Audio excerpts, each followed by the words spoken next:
அனைவருக்கும் வணக்கம். நம்ம டெய்லியும் prelims and mains point of வியூவில் கரண்ட் அஃபேர்ஸ் ஆர்டிகல்ஸ் பற்றி பார்த்துட்டு இருக்கோம். இன்னைக்கு என்ன ஆர்டிகல்ஸ் இருக்குது அப்படிங்கிறத பார்ப்போம். முதல்ல பார்த்தோம் அப்படின்னா கூட்டலாம் குறைக்கக்கூடாது அப்படின்னு சொல்லி கொடுத்துருக்காங்க.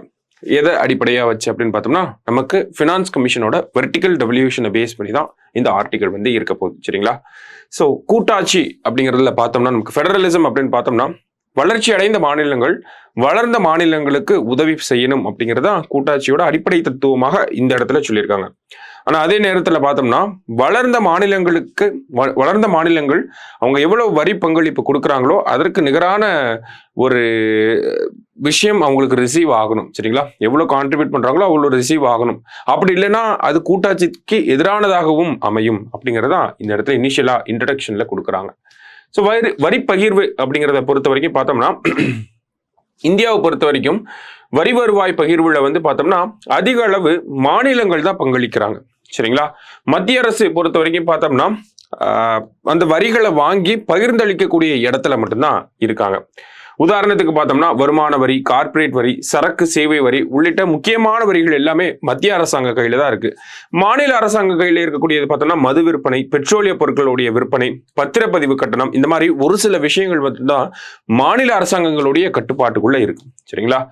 அந்த வகையில பார்த்தோம்னா நமக்கு மத்திய அரசாங்கம் அதிகமான வரிகளை வசூலித்தாலும் மாநிலங்களுக்கு அது சரியான முறையில திருப்பி தரணும் அப்படிங்கிறது தான் கோரிக்கையாவே இருக்கு.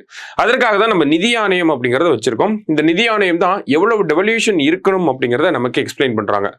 So as per 14th finance commission நமக்கு அந்த வெர்டிக்கல் டெவல்யூஷன் அப்படிங்கிறது பார்த்தோம்னா 42% இருந்துச்சு. அதுவே 15th ஃபினான்ஸ் கமிஷன்ல பார்த்தோம்னா அது 41% கம்மியாச்சு. இப்போ 16th ஃபினான்ஸ் கமிஷன் ஒவ்வொரு ஸ்டேட் கவர்மெண்ட் கிட்டையும் ரெக்கமெண்டேஷன்ஸை கேட்டுட்டு இருக்காங்க. சென்ட்ரல் கவர்மெண்ட் கிட்டையும் ரெக்கமெண்டேஷன்ஸை கண்டிப்பாக கேட்பாங்க. அந்த டிஸ்கஷன்ஸ் அப்படிங்கிறது இருக்கும். எல்லா ஸ்டேக் ஹோல்டர்ஸ் கிட்டையும் டிஸ்கஸ் பண்ணி தான் 16th ஃபினான்ஸ் கமிஷன் அக்டோபர் மந்த்ல அவங்களோட ரிப்போர்ட்டை சப்மிட் பண்ண போறாங்க.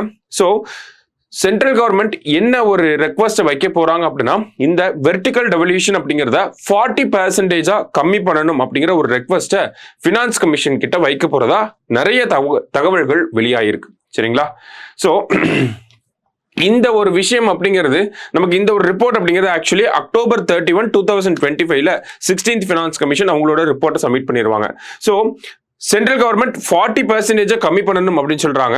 ஆனா மற்ற state governments for example Tamil Nadu, Kerala, even Gujarat கூட பார்த்தோம்னா இந்த வெர்டிக்கல் டாக்ஸ் டெவல்யூஷன் அப்படிங்கிறத 50% இன்க்ரீஸ் பண்ணணும் அப்படிங்கிறத ஃபினான்ஸ் கமிஷனோட அந்த டிஸ்கஷன்ஸ்ல வந்து ஒரு ரெக்வஸ்டா வந்து வச்சிருக்காங்க. ஸோ ஸ்டேட் கவர்மெண்ட்ஸ் இப்படி ஒரு ரெக்வஸ்ட் வைக்கிறாங்க, சென்டர் வேற ஒரு ரெக்வஸ்ட் வந்து வைக்கிறாங்க. அப்ப இந்த டாக்ஸ் டெவல்யூஷன் அப்படிங்கிறது எப்படிதான் இருக்க போகுது அப்படிங்கிறது ஒரு பிக் குவெஸ்டன் மார்க்கா தான் நமக்கு இருக்கு. சரிங்களா? ஸோ மத்திய அரசாங்கத்தால நியமிக்கப்பட்டிருக்கக்கூடிய இந்த நிதி ஆணையம் மத்திய அரசாங்கத்தினுடைய அந்த ஒரு ரெக்வஸ்டை டிக்ளைன் பண்ணுவாங்க அப்படிங்கிறது அவ்வளவு சுலபமா இருக்காது அப்படிங்கிற ஒரு பாயிண்ட் ஆஃப் வியூல நமக்கு என்ன சொல்றாங்க அப்படின்னு பார்த்தோம்னா மத்திய அரசாங்கத்தினுடைய கிட்டத்தட்ட 60% திட்டங்களை மாநில அரசாங்கங்கள் தான் செயல்படுத்துறாங்க.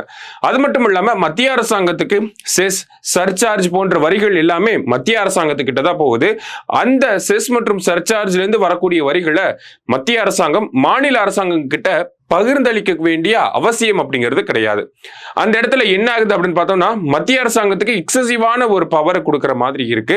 மாநில அரசாங்கங்கள் நிதிக்காக போராட வேண்டிய ஒரு சூழ்நிலை இருக்கு. அதுவும் குறிப்பா எதிர்க்கட்சிகள் ஆளக்கூடிய மாநிலங்கள் பார்த்தோம்னா இந்த நிதிக்காக போராடக்கூடிய ஒரு நிலை அப்படிங்கிறது இருக்கு. ஈவன் நமக்கு 15th ஃபினான்ஸ் கமிஷன் படி 41% வெர்டிக்கல் டெவல்யூஷனை ஃபிக்ஸ் பண்ணி இருந்தாலுமே ஆக்சுவலா எவ்வளவு நம்ம ரியலைஸ் பண்ணியிருக்கோம் அப்படின்னா 33% ஆஃப் டெவல்யூஷனை தான் நம்ம ரியலைஸ் பண்ணியிருக்கோம். அப்ப இதுலயே நிறைய டிஸ்கிரிபன்சிஸ் அப்படிங்கிறது இருக்கு. இதையும் நம்ம அட்ரஸ் பண்ண வேண்டியதா இருக்கு.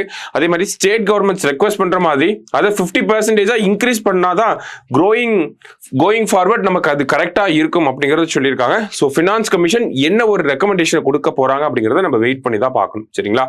ஸோ நம்ம அகாடமியில் Group 1க்கான prelims test series, so leaders test series அப்படிங்கிறத நம்ம அகாடமியில் ஸ்டார்ட் பண்ண போகிறோம். ஸோ இதில் ஆஃப்லைனுக்கான டெஸ்ட் என்னைக்கு ஸ்டார்ட் ஆக போகுது அப்படின்னா March 12 இருந்து ஆஃப்லைன் டெஸ்ட் ஸ்டார்ட் ஆக போகுது. March 16 இருந்து பாடசாலையில் நமக்கு ஆன்லைனில் வந்து டெஸ்ட் ஸ்டார்ட் ஆக போகுது. சரிங்களா? ஸோ டோட்டலாக பார்த்தீங்கன்னா ஒரு 35 டெஸ்ட் நம்ம பிளான் பண்ணியிருக்கோம். மோரார்லெஸ் ஒரு 37+ டெஸ்ட் கூட உங்களுக்கு இருக்கும். சரிங்களா? அது மட்டும் இல்லாமல் ஒரு 6 ஹோம் டெஸ்ட் இருக்கு. மோர் ஆர் லெஸ் இந்த டெஸ்ட் பேட்சை நீங்க கம்ப்ளீட் பண்றப்ப 7500 கொஸ்டின்ஸ் கிட்ட நீங்க ஃபேஸ் பண்ணிருப்பீங்க. அஸ் அ கொஸ்டினாவே நீங்க ஃபேஸ் பண்ணிருப்பீங்க. சரிங்களா? அது மட்டும் இல்லாம நிறைய புதுமையான விஷயங்களை வந்து இன்க்ளூட் பண்ணியிருக்காங்க. லைக் ஒவ்வொரு டெஸ்ட்லையும் நமக்கு பாலிசி நோட்ஸ் வந்து ஒரு பார்ட்டா இருக்க போகுது. ஒவ்வொரு டெஸ்ட்லையும் பார்த்தோம்னா நமக்கு கரண்ட் அஃபேர்ஸ் ஒரு பார்ட்டா இருக்க போகுது. ஒவ்வொரு டெஸ்ட்லையும் பார்த்தோம்னா கவர்மெண்டோட தமிழரசு மேகசின் அப்படிங்கிறதுமே ஒரு பார்ட்டா இருக்க போகுது. ஸோ ரொம்ப காம்ப்ரிஹென்சிவா ரொம்ப டீடைல்டா ஷெட்யூல் ரெடியா இருக்கு. ஸோ ஷெட்யூலை பாருங்க. ஸோ எப்போ ஸ்டார்ட் ஆகுது அப்படின்னா நமக்கு March 12 ஆஃப்லைன் மோட்ல ஸ்டார்ட் ஆகுது. ஸோ ஃபர்தர் டீடைல்ஸ் வேணும் அப்படின்னா நீங்க நம்ம இன்ஸ்டியூட்டுக்கு கால் பண்ணி என்கொயர் பண்ணுங்க. சரியா? நெக்ஸ்ட், தென் மாநில எம்பிக்களின் கூட்டுக்குழு அப்படின்னு சொல்லி கொடுத்திருக்காங்க. அதாவது நமக்கு March 5 ஒரு அனைத்து கட்சி கூட்டம் அப்படிங்கிறது நம்ம முதல்வர் அவர்களால அழைப்பு விடுக்கப்பட்டுச்சு. ஸோ அதன்படி நேத்து அந்த அனைத்து கட்சி கூட்டம் அப்படிங்கிறது நடந்து முடிஞ்சது.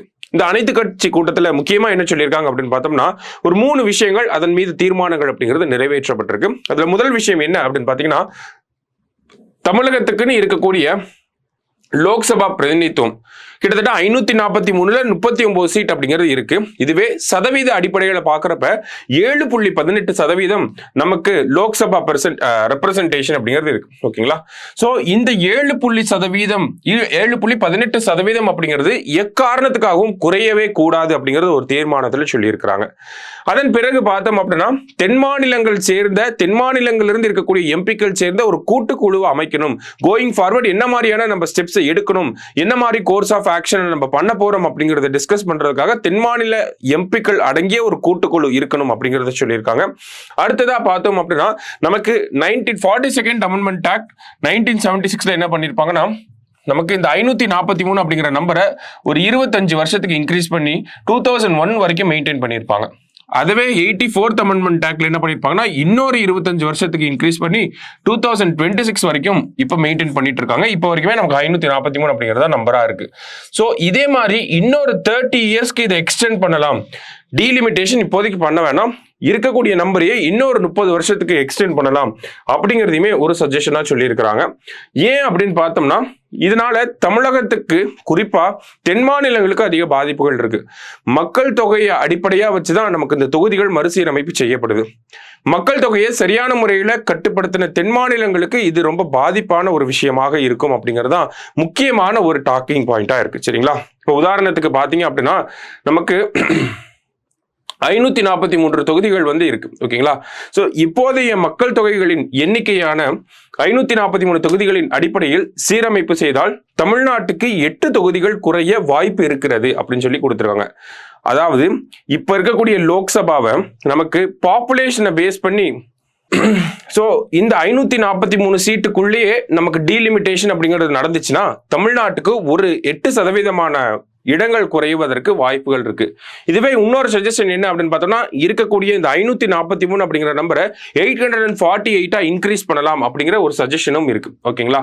சோ அதை 848 இன்க்ரீஸ் பண்ணி இப்போ எப்படி ஒவ்வொரு ஸ்டேட்டுக்கும் ஒரு பெர்சன்டேஜ் அடிப்படையில் கொடுத்துருக்காங்க. இப்போ தமிழ்நாடுனா 7.18% அப்படிங்கிறத கொடுத்துருக்காங்களோ அந்த அடிப்படையில நமக்கு அந்த தொகுதி மறுசீரமைப்பு செய்யப்பட்டா தமிழ்நாட்டுக்கு ஒரு கூடுதலா 22 தொகுதிகள் கிடைக்கும். ஆனா அதை இப்போதைக்கு இருக்கக்கூடிய மக்கள் தொகையோடைய அடிப்படையில பண்ணாங்க அப்படின்னா தமிழ்நாட்டுக்கு 10 தொகுதிகள் தான் கிடைக்கும், 12 தொகுதிகளை இழக்க நேரிடும். அப்ப ஏறக்குறைய எப்படி பார்த்தாலுமே ஒரு லாஸ் அப்படிங்கிறது இருக்கதான் செய்யுது அப்படிங்கிறத இந்த இடத்துல கொடுத்திருக்காங்க. இருந்தாலும் தென் மாநிலங்கள் மறுசீரமைப்புக்கு எதிராக இல்லை. ஆனா நம்ம பண்ண அந்த ஒரு பாப்புலேஷன் கண்ட்ரோல் மெஷர்ஸ்க்கு அதுக்கு இன்சென்டிவா மத்திய அரசாங்கம் ஏதாவது பண்ணணும். அது டீலிமிட்டேஷன்ல ரிஃப்ளெக்ட் ஆகணும். அதே மாதிரி ஆல்ரெடி எக்ஸிஸ்டிங்கா இருக்கக்கூடிய இந்த பெர்சன்டேஜ் நம்ம 7.18% இருக்கு இல்லையா, இந்த எக்ஸிஸ்டிங்கா இருக்கக்கூடிய பெர்சன்டேஜ் ஆஃப் சீட்ஸ் அப்படிங்கிறது கம்மியாக கூடாது அப்படிங்கிறது தான் இந்த மீட்டிங்கோட முக்கியமான டாக்கிங் பாயிண்டா இருந்துச்சு. ஏன்னா இது எல்லாமே நம்பர் ஆஃப் சீட் இன்க்ரீஸ் ஆகுது டிக்ரீஸ் ஆகுது, அதோட பொலிட்டிக்கல் இம்பார்ட்டன்ஸையும் தாண்டி இதுக்கு என்ன இருக்கு அப்படின்னு பார்த்தோம்னா மாநிலங்களோட உரிமைகள் சார்ந்த ஒரு விஷயமா இருக்கு, அட்டானமி ஆஃப் ஸ்டேட்ஸ் பேஸ் பண்ண ஒரு விஷயமா இருக்கு, ஃபெடரல் ஸ்ட்ரக்சரை பேஸ் பண்ண விஷயமா இருக்கு, சதர்ன் ஸ்டேட்ஸோட ரீஜனல் இஷ்யூஸ் இதை பேஸ் பண்ண விஷயமா இருக்கு. ஓகேங்களா? சோ அதனால மாநிலங்களோட உரிமை எந்த விதத்திலையும் மறைந்திராத அளவுக்கு இந்த டீலிமிட்டேஷன் இருக்கணும் அப்படிங்கிறத சொல்லியிருக்காங்க. ஸோ இன்னைக்கு ஆர்டிகல்ஸ்ல 2 முக்கியமான ஆர்டிகளை பார்த்திருக்கோம். நன்றி.